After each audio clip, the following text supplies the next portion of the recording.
Bueno, les saludo a cada uno de ustedes. Estoy fuera de Chile en estos momentos y no voy a tener conexión mañana a la hora. Entonces les voy a estar enviando, como les dije, un mensaje, un sermón completo.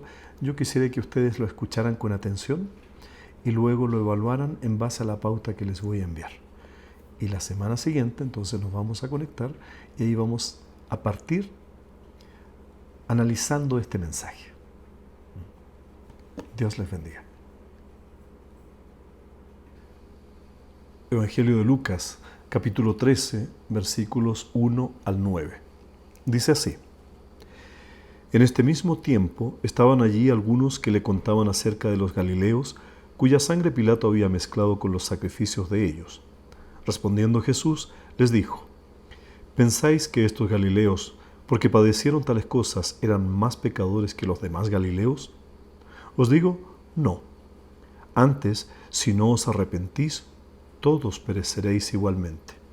O aquellos 18 sobre los cuales cayó la torre en Siloé y los mató, ¿pensáis que eran más culpables que todos los hombres que habitan en Jerusalén? Os digo, no. Antes, si no os arrepentís, todos pereceréis igualmente. Dijo también esta parábola: Un hombre tenía una higuera plantada en su viña y vino a buscar fruto en ella y no lo halló. Y dijo al viñador: Ya hace 3 años que vengo a buscar fruto en esta higuera y no lo hallo. Córtala. ¿Para qué inutilizar también la tierra? Él entonces respondiendo le dijo: Señor, déjala todavía este año, hasta que yo cabe alrededor de ella y la abone. Si da fruto, bien, y si no, la cortarás después. Este mensaje fue predicado por Justo González hace muchos años.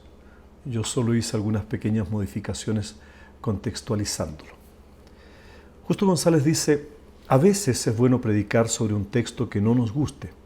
Es bueno y saludable porque nos obliga a luchar con el texto bíblico y con su sentido para nosotros hoy. El texto que vamos a estudiar es el que encontramos justamente en el Evangelio de Lucas, en el capítulo 13.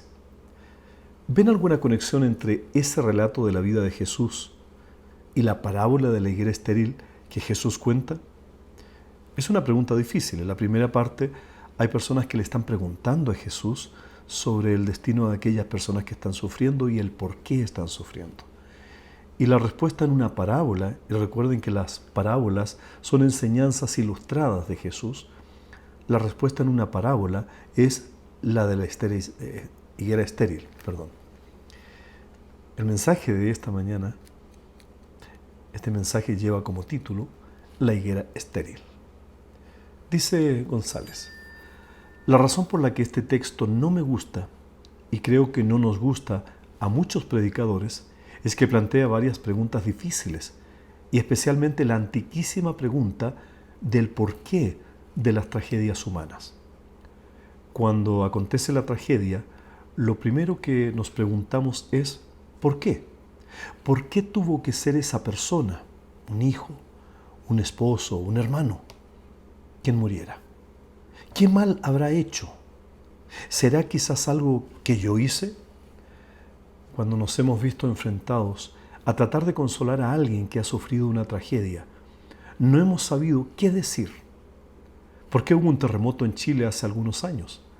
¿Será por algún pecado que como chilenos hemos cometido? ¿O por qué se incendió esa casa? ¿Será porque esa persona pecó contra Dios? ¿Por qué debemos estar enfrentando la pandemia? ¿Será quizás por algún pecado acumulado y común que los seres humanos estamos cometiendo a diario? ¿Y por qué algunos se contagian y otros no? Algunos mueren y otros no. ¿Será que los que se contagian eran pecadores y los que mueren eran particularmente más pecadores? ¿Qué mal pudieron haber hecho para merecer la muerte? ¿Y qué mal hicieron los sobrevivientes a esta pandemia o a tantos otros desastres naturales para ver alrededor suyo tanta destrucción y tanto dolor, acrecentando muchos de ellos que no pudieron ni siquiera despedir a sus seres amados? Es natural hacerse todas esas preguntas y también es natural no poderlas responder. aun como personas de fe, lo cierto es que no sabemos qué responder en tales situaciones. Y esta es una de las razones por las cuales no nos gusta este tipo de pasajes que plantean preguntas difíciles como las que plantea el Evangelio de Lucas. Pero otra razón, y quizás mucho más importante, es que el pasaje no nos da respuesta. Nos habría gustado que Jesús nos diese una respuesta fácil para darle al padre de aquel joven que falleció en un accidente automovilístico, para consolarlo. Es tan envidiable la tarea del médico que puede recetarle una pastilla al paciente que sufre. Pero Jesús, que se supone debe ser el superpastor, el supermédico, el superteólogo, no nos da respuesta. Jesús lo que hace es sencillamente decirnos que cierta clase de respuestas están equivocadas. Y luego sigue diciéndonos que ese tipo de tragedias, con todo lo inexplicables y misteriosas que son, sí sirven para llamar a los sobrevivientes, a los que quedan, a una obediencia cada vez mayor. Volvamos al texto y examinémoslo con mayor detenimiento. Jesús va camino a Jerusalén y está enseñando a sus discípulos acerca de la obediencia que el pueblo le debe a Dios. En ese contexto, alguien viene y le cuenta de un acto atroz que Pilato ha cometido. Ha mezclado la sangre de varios galileos con la de sus sacrificios. En otras palabras, los mató en el mismo momento en que ofrecían su sacrificio a Dios. No sabemos todos los detalles de lo que tuvo lugar, pero sí hay varios puntos que resultan claros. El primero es que este vil crimen tuvo lugar en el templo de Jerusalén, puesto que era allí donde los galileos vendrían a ofrecer sacrificios a Dios. El segundo punto claro es que precisamente porque habían tenido lugar en el templo, se trataba de un crimen más repugnante todavía. No era solo homicidio, sino también era un sacrilegio. Podemos imaginarnos que muchos judíos recordarían el otro acontecimiento varias décadas antes, cuando el romano Pompeyo se atrevió a entrar con su caballo hasta el lugar santísimo. O quizás aquel otro momento, muchos años antes, cuando el templo fue destruido y el pueblo judío llevado en cautiverio.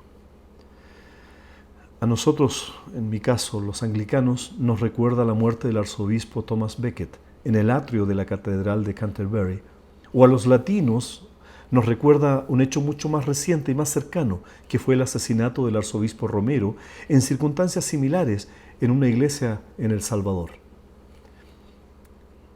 En tercer lugar, como se ve claramente al leer todo el Evangelio, resulta claro que había bastante enemistad hacia los galileos por parte de los jefes judíos en Jerusalén. Muchos judíos pensaban que los galileos eran judíos de segunda clase, una especie de pueblo mezclado, no puro, como ellos. Entre los verdaderos judíos vivían, ¿no es cierto?, y los gentiles paganos. Era una mezcla entre ambos. Por esas y otras razones, quienes se acercaron a Jesús para contarle del crimen de Pilato, estaban planteando varias cuestiones a la vez. En primer lugar, estaban planteando la cuestión del porqué del sufrimiento humano. En segundo lugar, planteaban la cuestión de si no era el deber de todo buen judío condenar tanto a Pilato como a todos los romanos. En otras palabras, como en tantos otros lugares, en la narración de los evangelios, estas personas estaban tratando de colocar a Jesús en la difícil situación de tener que parecer o mal patriota contra su pueblo o un subversivo contra el orden establecido por los romanos. Porque si condenaba la acción de Pilato, se le iba a acusar de incitar a la rebelión contra los romanos. Si da a entender que el crimen de Pilato es de menor importancia, daría la impresión de ser insensible a las injusticias humanas. En tercer lugar, quienes le cuentan esto a Jesús plantean la cuestión de las relaciones entre los galileos y los demás judíos.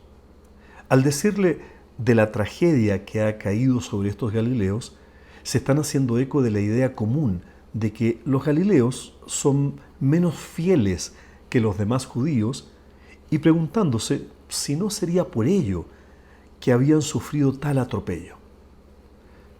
Quizás esa sea la razón por la cual Jesús le responde: ¿pensáis que estos galileos, porque padecieron tales cosas, eran más pecadores que todos los galileos? Y entonces agudiza su respuesta recordándoles de ese otro incidente que tuvo lugar también en Jerusalén, pero cuyas víctimas fueron judíos, digamos, de buena cepa, o aquellos 18, como dice Jesús, sobre los cuales cayó la torre de Siloé y los mató. ¿Pensáis que eran más culpables que todos los que habitan en Jerusalén? Para mí, este texto es de singular importancia, precisamente porque no sé cuántas veces, cuando se habla del sufrimiento en diversas partes del mundo, he oído respuestas en las cuales se culpa a las víctimas. Si hay hambre en África, es porque los africanos han pecado. Ciertamente el hambre es el resultado del pecado humano, aunque lo más probable es que no sea el resultado del pecado de los que sufren.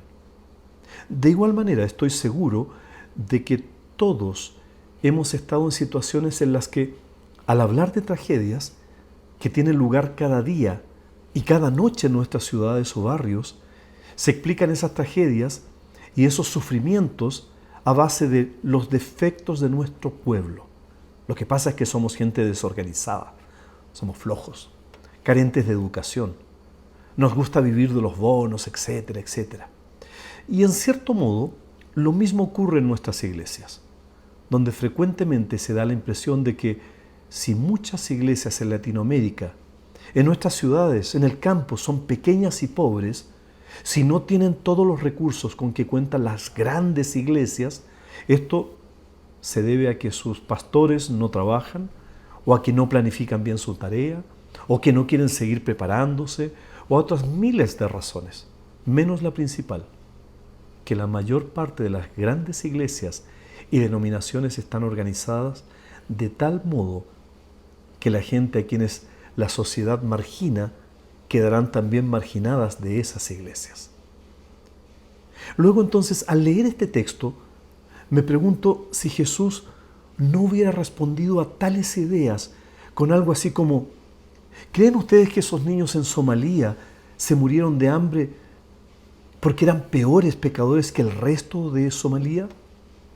Y entonces habría traído la cuestión más cerca a nuestra realidad preguntando: ¿o creen ustedes que esas 14.777 personas que han muerto en Chile durante esta pandemia eran más pecadores que los 505.243 recuperados, o aún que nosotros? Cuando la cuestión se plantea de esa manera, resulta claro que lo que digamos sobre el sufrimiento de los que se encuentran en tierras lejanas o en situaciones ajenas a la nuestra debe ser lo mismo que digamos acerca de las tragedias que tienen lugar en nuestro propio patio y aún de nuestros propios sufrimientos.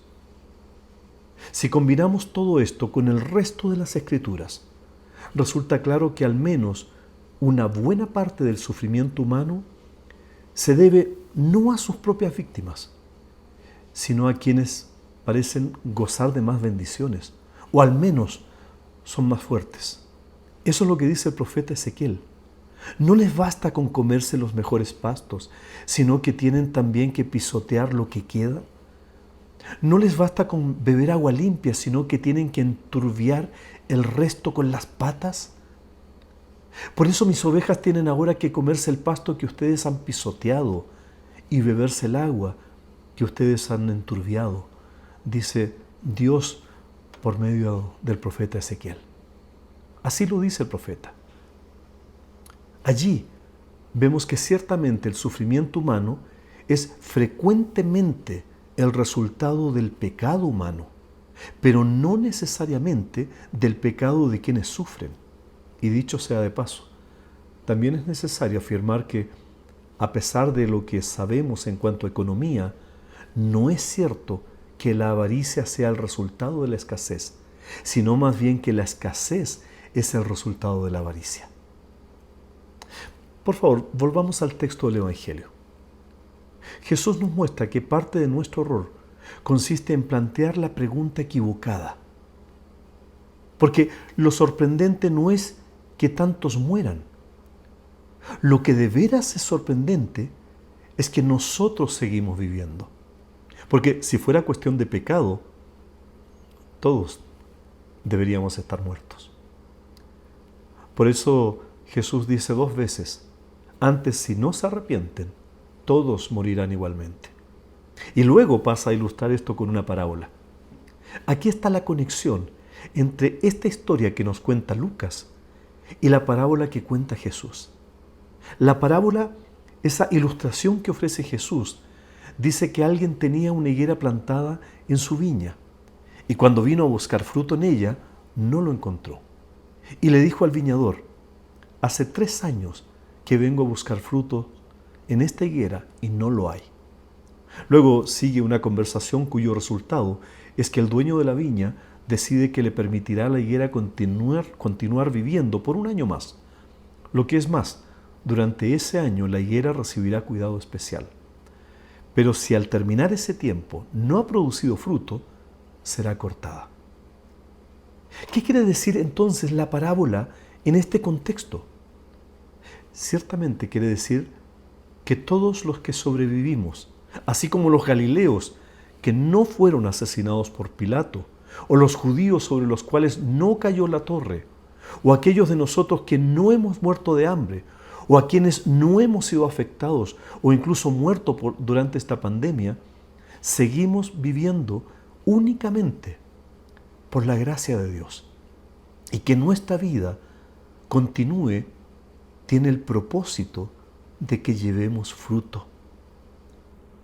También quiere decir que nuestra aparente abundancia y bendición no son necesariamente algo de lo que debamos sentirnos orgullosos.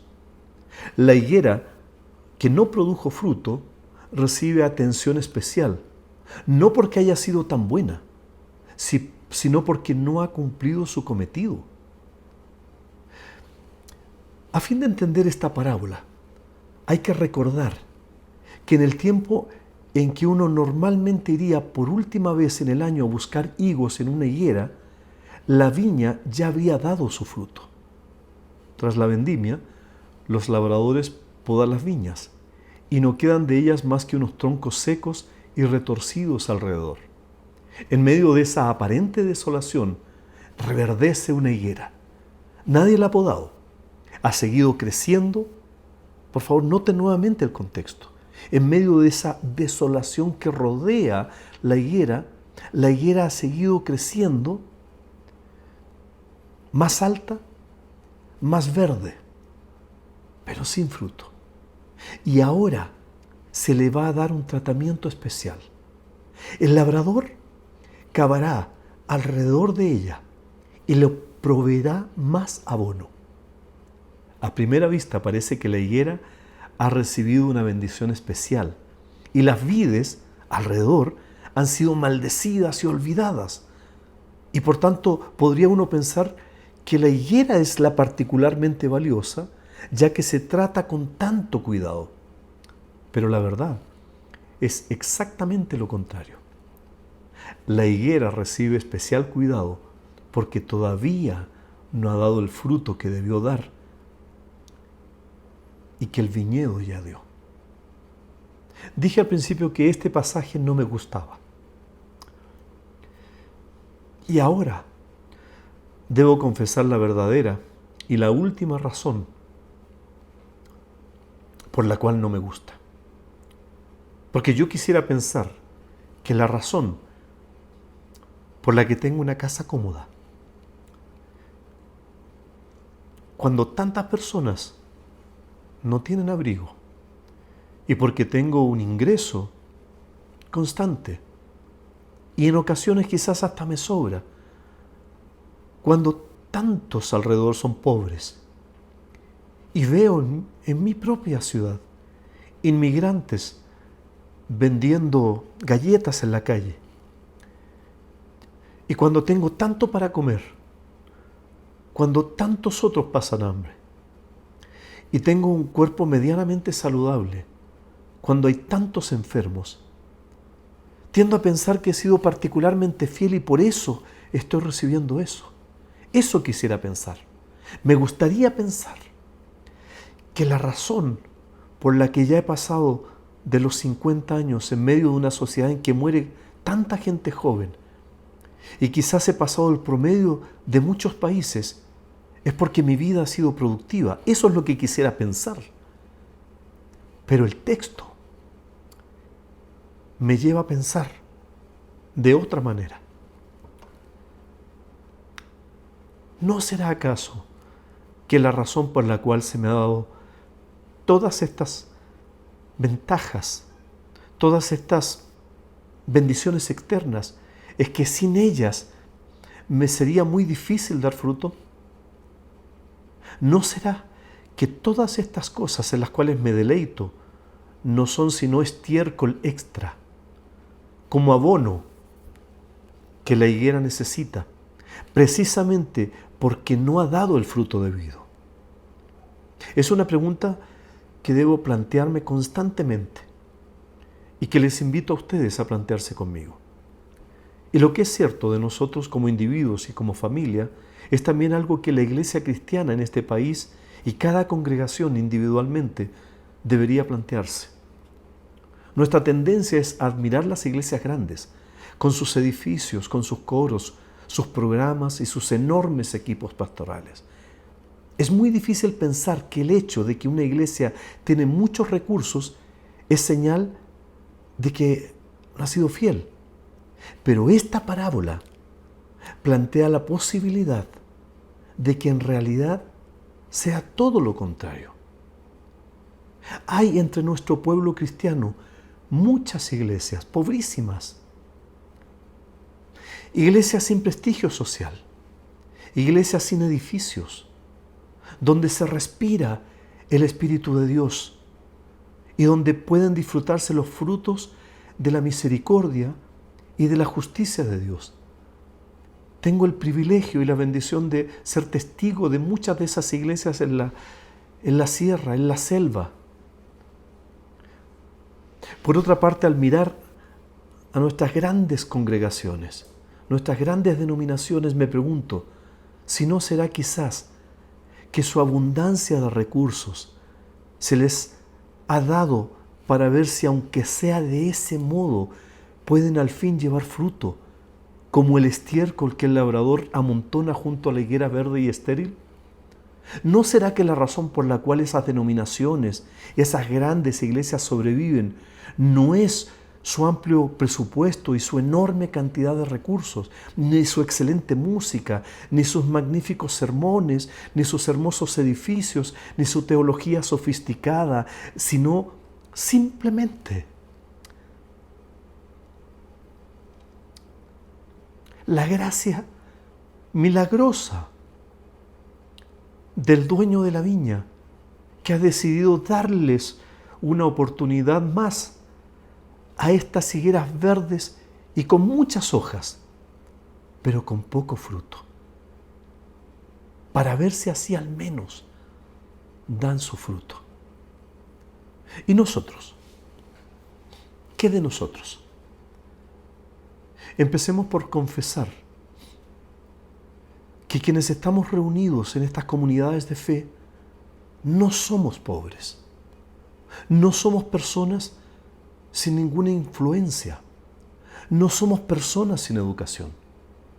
Tenemos cierta pequeña medida de poder y de autoridad, tanto en nuestras familias como en nuestros barrios o donde el Señor nos ha puesto. Quizás veamos pequeñas iglesias de barrio, troncos retorcidos al parecer secos, y que sin embargo, año tras año, con pocos recursos, con poco abono, con escasa atención, incluso hasta con escasa preparación, siguen dando frutos y produciendo vino de alegría en medio de campos de desolación, llevando además consuelo cuando más se ha necesitado.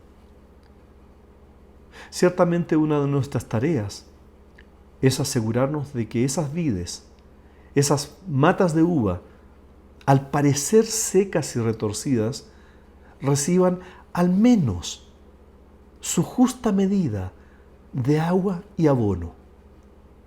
Pero me pregunto si mucho más que eso no será también nuestra tarea llamar al orden a nuestras propias vidas, a dar el fruto por el cual Dios nos ha creado y para el cual nos ha provisto de abundantes recursos, o lo que para el caso es lo mismo, de abundante estiércol. Quizás esa sea parte de la misión de las vides cortadas y resecas, aquellos creyentes pobres y activos, aquellas iglesias pequeñas, pero que consuelan comprometidamente y dan alegría a lugares donde parece que solo hay sufrimiento. No solo dan fruto ellas, deberían recordarnos su presencia